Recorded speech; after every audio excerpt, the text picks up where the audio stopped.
Hello Pisces, आज हम देखने वाले हैं कि जून मंथ आपके लव लाइफ में क्या ला रहा है। ये जो रीडिंग है ये sun moon rising and Venus signs के लिए है। अगर आपको मेरा काम अच्छा लगता है you can consider subscribing to my channel. Subscribe करने के बाद में बेल नोटिफिकेशन ज़रूर ऑन रखें, अदरवाइज़ मेरे वीडियोज़ आप तक पहुँचेंगे नहीं। अगर आप में से किसी को पेड पर्सनल रीडिंग करानी है और हीलिंग फुल लाइफ का prediction with remedies and Akashic records, past life regression, charge crystals चाहिए, you can reach out to me through my website. वहाँ पे आपको सारे डिटेल्स मिल जाएंगे। And crystals are very effective. जब मैं चार्ज करके देती हूँ 100% आपको उसमें कैरेंटेड रिजल्ट्स मिलेंगे जो भी आप मैनिफेस्ट करना चाहते हैं अपने लाइफ में। So you get in touch with me through my website. And अगर आप मेरे चैनल के मेंबर बनते हैं so Pisces you get special perks like जैसे कि आप लाइव स्ट्रीम के दौरान मुझे फ्री ऑफ कॉस्ट अपने सवाल, पर्सनल प्रॉब्लम्स पूछ सकते हैं and I will answer you. And अगर कुछ केसेस में अगर मेजर कुछ रेमेडीज़ की भी ज़रूरत है so you get it free of cost from me. तो ये आपको एक बेनिफिट हो जाता है। अगर आप रेगुलर टैरो व्यूअर हैं आपको पता होगा कि roles could be reversed at any point of time, वो ध्यान दीजिएगा। सो पाइसेस, यहाँ पे मुझे आपके पर्सन क्या बोलूँ, ओके आप दोनों के बीच में डेफिनेटली कुछ थोड़ी सी हैवी एनर्जी है पाइसेस। एंड बहुतों के लिए एक नया लव इस पर्सन के साथ, नहीं तो नया लव और भी आया हुआ है एंड या आने वाला है आपके लाइफ में पाइसेस।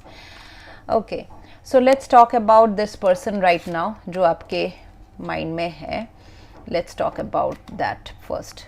ओके सो ये जो पर्सन है इनके लिए आप एक विश फुलफिलमेंट है Pisces, but at the same time ये पर्सन अभी शायद से थोड़ा सा दूरी भी बनाए हुए हैं या फिर दूरी बनाए रखना चाहते हैं।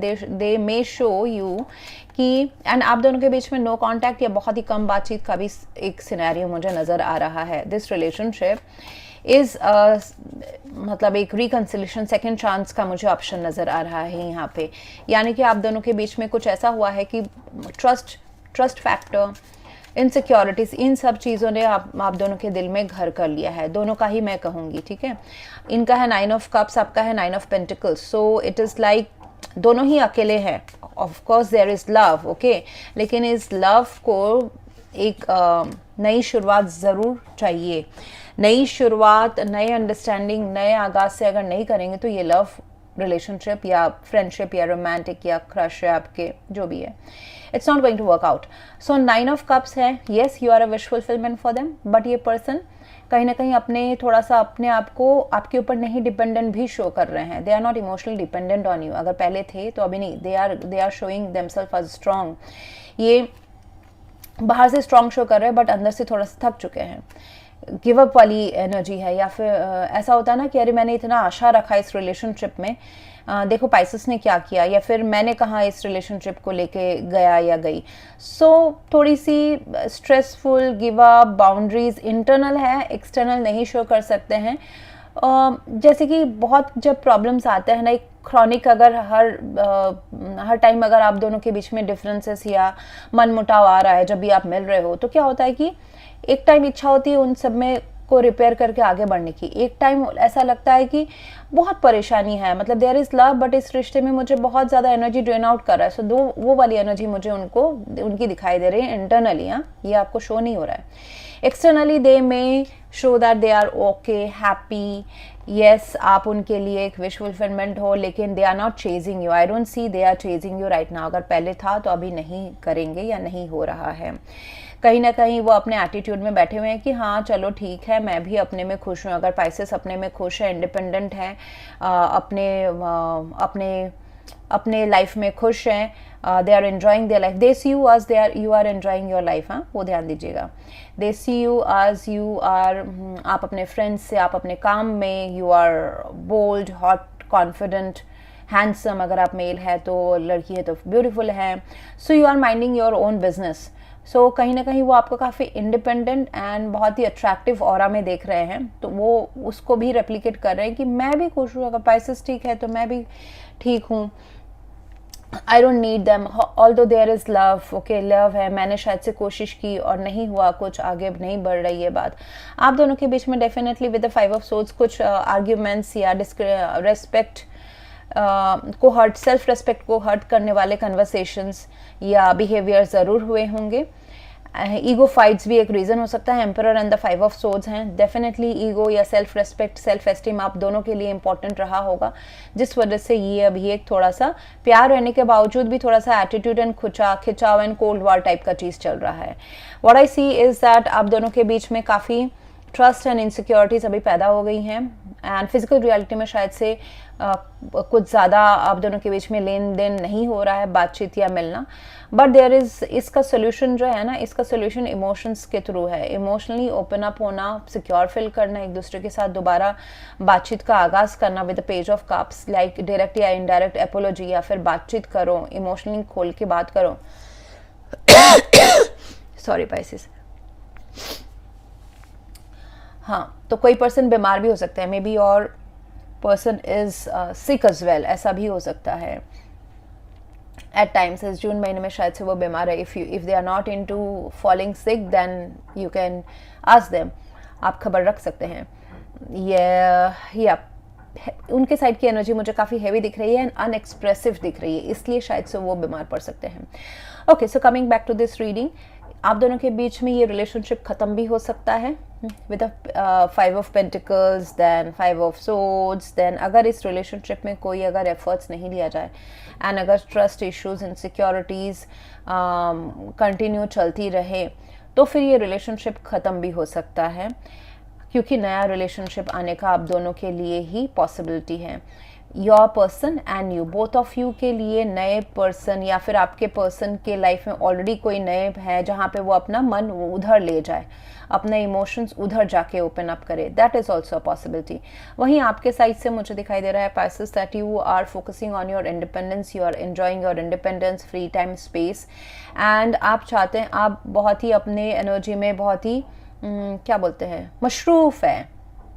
You are focused on your self, आप किसी भी चीज़ को चेज नहीं कर रहे हैं, आपको पता है कि मेरा जो वर्थ है उसको मैं इंक्रीज करूंगा या करूंगी, and everything will come attract back to me, whether it's money, whether it's power, whether it's love. Okay, so आप भी मुझे लग रहे हैं that Pisces you are like okay with whatever happens in this connection, क्योंकि आप भी बहुत कुछ इस कनेक्शन या इस पर्सन के बारे में देख चुके हैं, जान चुके हैं। Very well, there is an wedding involve in this connection, जैसे कि आप दोनों के बीच का कमिटमेंट का इशू हो, या फिर आप दोनों के बीच के वेडिंग की क्वेश्चन मार्क हो कि हमारे बीच में कमिटमेंट आ रहा है या नहीं आ रहा है, या फिर एक मैरिज ऑलरेडी इन्वॉल्व्ड है इस रिलेशनशिप में, maybe there is a father या मदर इस रिलेशनशिप में है, मतलब आप दोनों के लाइफ में कोई एक पर्सन मैरिड हो सकते हैं जहाँ पे चिल्ड्रन भी हैं, and the person is a mother और फादर टू अ चिल्ड्रन, तो वो थर्ड पार्टी वेडिंग भी इस रिलेशनशिप को इफेक्ट कर सकता है। सो कॉम्प्लेक्स है, कॉम्प्लिकेटेड है ये रिश्ता, एंड अच्छा ये रहेगा कि इस रिलेशनशिप को एक चॉइस दिया जाए, चूज करें विद द लवर्स कार्ड। क्या आप चूज करते हैं? आप अपना इंडिपेंडेंस, पैसा चूज करते हैं, या फिर going back to this relationship choose करते हैं? सो इस रिलेशनशिप के दुविधाओं को लंबा ना खींचते हुए, डिफरेंसेस को, आर्ग्यूमेंट्स को लंबा ना खींचते हुए एक कंक्लूजन में ज़रूर आए, जितना जल्दी आए आपको क्लैरिटी मिलेगी, आपके पर्सन को क्लैरिटी मिलेगी, whether they need to be hopeful to you और they need to move on. उनके लाइफ में उनको मूव ऑन करना चाहिए अपने पॉसिबल ऑप्शंस के साथ में। So with the lovers card it's definitely a choice. हालांकि आप दोनों के बीच में बहुत फिजिकल पुल महसूस हो सकता है, physical and chemistry and emotional pull महसूस हो सकता है, बट एक डिसीजन बनाना भी, या डिसीजन ऑटोमेटिकली हो जाना जून मंथ में with the ace of cups, ये ऑटोमेटिकली हो ही जाएगा, आप कितना भी डिले करो। Whether this new initiative is between both of you और it can be away from you. आप दोनों के लाइफ में नए नए आप इमोशनल सेटिस्फैक्शन या इमोशनल अपॉर्चुनिटीज या न्यू लव आप अट्रैक्ट कर रहे हो। It can be self love, अगर न्यू लव नहीं है तो it can be very well that both of you will be focused on your self love, self life, giving a break to this connection. यहाँ पे प्यार को control या outcome को कंट्रोल करने की जो इच्छा है, या फिर ईगो है, या फिर पावर बैटल है, वो थोड़ा सा कम अगर हो तो ठीक बात है। क्योंकि यहाँ पे emperor is coming in the, कि यहाँ पे इस सिचुएशन को कंट्रोल करने की जो इच्छा है, कि मेरे हिसाब से पाइसेस रिएक्ट काम करे, या फिर पाइसेस को लगता है कि आपके पार्टनर आपके हिसाब से इस लव रिलेशनशिप को जाए, so this is not possible, क्योंकि आप दोनों कहीं डिफरेंट लाइफस्टाइल या डिफरेंट इससे आते हो, बहुत गैप है. Two people love each other but they are the tracks, parallel tracks of a railway line, ऐसा मुझे दिख रहा है. तो मतलब अगर आप चाहते हैं कि ये पर्सन आपको कमिटमेंट दे, शायद से वो नहीं पॉसिबल है. अगर आप चाहते हैं कि ये पर्सन मुझे कल भी मिले परसों भी मिले, शायद से नहीं पॉसिबल है. सो कंट्रोलिंग करना will not be good. Surrender करना इमोशंस को लेके, because we are talking about love and love is there. तो इमोशंस को सबसे ऊपर रखते हुए लॉजिक, दिमाग एंड पावर कंट्रोल एंड इस क्या बोलते हैं उसको, पोजेसिवनेस हो, या फिर मैं ही अच्छी तरह से जानता हूँ या जानती हूँ, मेरे हिसाब से अगर ये नहीं हुआ तो relationship doesn't fit in the framework of the society norms, ये सब अगर हम दूर रहें तो रिलेशनशिप वर्कआउट कर सकता है. लेकिन अगर बाहर के स्ट्रक्चर को, डोमिनेंसी को, कंट्रोल को अगर लाएंगे तो फिर मुश्किल हो सकता है. एंड अपने इमोशंस को कंट्रोल करना भी इस रिलेशनशिप के अगेंस्ट में जा सकता है. इफ़ यू फील लव, से it out allowed, express it, express through actions. उसको ये एजम्पशन ना रखे कि सामने वाला समझेगा, नहीं समझेगा. आजकल की दुनिया में इतना ज़्यादा पॉपुलेशन है, इतना ज़्यादा कंपटीशन है, इतना ज़्यादा काम है इंडिविजुअल लाइफ में कि लोगों के पास काफ़ी ऑप्शंस हैं. I am not talking only about human being options. लोगों के पास काफ़ी और काम है, मतलब करियर है, पैशन है, घूमना फिरना है. So people divert themselves. So if you are in love, express it, या एक्सप्रेस इट. प्लस मुझे यहाँ पे दिखाई दे रहा है कि yes there is a possibility कि आप दोनों के बीच में जो आर्ग्यूमेंट्स है, कोल्ड वार है, ईगो फाइट्स है, या सेल्फ रिस्पेक्ट हर्ट हुआ है, that can be resolved through this page of cups. एक मैसेज मिलना जहाँ पे इमोशनली बात की जाए. दिस रिलेशनशिप में अगर उतार चढ़ाव एक्चुअली आया हुआ है pieces, then it can only be solved with emotional opening. यहाँ पे दिमाग, माइंड, लॉजिक, ये सब अगर लाएंगे तो रिश्ता टूट जाएगा, क्योंकि वो सब नॉट फेवरेबल कंडीशंस में है फिलहाल तो. But with love you can make those things, logic, rationality, practicality, reality, उन सबको आप बाद में धीरे धीरे ला सकते हैं. बेस्ड लव होना चाहिए. yes, it's not an easy love story that I am getting. I see that yes, both of you with the lovers card, that's a choice. Two of wands is a choice. आप दोनों के ऊपर ज़रूर ये decision आप दोनों के ऊपर है कि आप दोनों इस रिश्ते में इन्वॉल्व होना चाहते हैं, दोबारा एक चांस देना चाहते हैं या नहीं देना चाहते हैं. अगर चाहते हैं तो येस, वेरी वेल पॉसिबल है. इसमें एफर्ट्स डालने पड़ेंगे.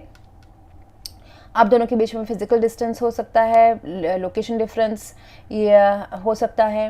एंड यहाँ पे बात ये चाहती है कि एक पुराना लाइफस्टाइल है जहाँ पे सब कुछ सेट है, एंड नया एक लव, नए लाइफस्टाइल में आप दोनों को एफर्ट्स डालने हैं. तो क्या आप दोनों रेडी हैं? So this is planning expansion. Yes, with the purpose of expansion in this love only ये हो रहा है. So अगर आप इस रिश्ते को मौका देते हैं अभी, या दोबारा मौका देते हैं विद द जजमेंट कार्ड, जो पहले ठीक नहीं किया है, आप दोनों के बीच में कुछ ना कुछ गलतियां हो गई है इस रिश्ते में, उसको अगर ठीक करने की ज़रूरत है, तो एक नए सिरे से इस प्यार को शुरू करने की ज़रूरत है. With the ace of cups and two of wands, पुराने तौर तरीके बिल्कुल काम नहीं करेंगे. एंड वॉन्ड्स हैं तो एक्शंस तो लेने पड़ेंगे, सिर्फ दिल की बात करने से नहीं चलेगा. जो भी गलतियां या फिर जो भी केयरलेसनेस हुई हैं, जजमेंट टॉक्स अबाउट कि आई एम रेजरेक्टिंग समथिंग. मैं इधर सीधा जा रहे थे, हम रास्ता भटक गए, अभी फिर हम दोबारा इस रास्ते पे आ रहे हैं. So second chances and inner calling है कि आप इस रिश्ते को सेकेंड चांस दो, लेकिन पुराने तरीके से अगर जाओगे then it will come to an end. Okay, फिर से वही झगड़े, फिर से वही इनसिक्योरिटीज, फिर से वही मनमुटाव आएंगे. This calls for an actually revamped या एक नए समझ के साथ इस रिश्ते को आगे बढ़ाना. येस, उससे अगर किया जाएगा तो डेफिनेटली पॉसिबल है. This relationship will grow because there is lot of love. आप दोनों ही स्ट्रॉन्ग मुझे काउंटर पार्ट्स लग रहे हैं. सो इस वजह से थोड़ा सा हो सकता है क्लैशेस. एंड किसी के लाइफ में रिस्पॉन्सिबिलिटीज़ भी है, जैसे मैंने कहा ना, फादर फिगर एंड किड्स या मदर, ऐसा हो सकता है. किसी के लाइफ में फाइनेंशियल क्रंच भी हो सकता है. One of the reason financially थोड़ा सा सिक्योर ना फील करना को आप दोनों में से कोई एक. सो वो भी एक रीज़न हो सकता है कि हम क्यों इस रिश्ते में इतना एफर्ट्स नहीं डाल पा रहे हैं. So first of all fixing those things and then coming up. So taking control back of your finances, career, पैसा, and then involved in this love relationship. So बहुत सारे prerequisites हैं इस रिश्ते में आगे बढ़ने के लिए. Thank you very much. Please to like, share, comment and subscribe. Thank you.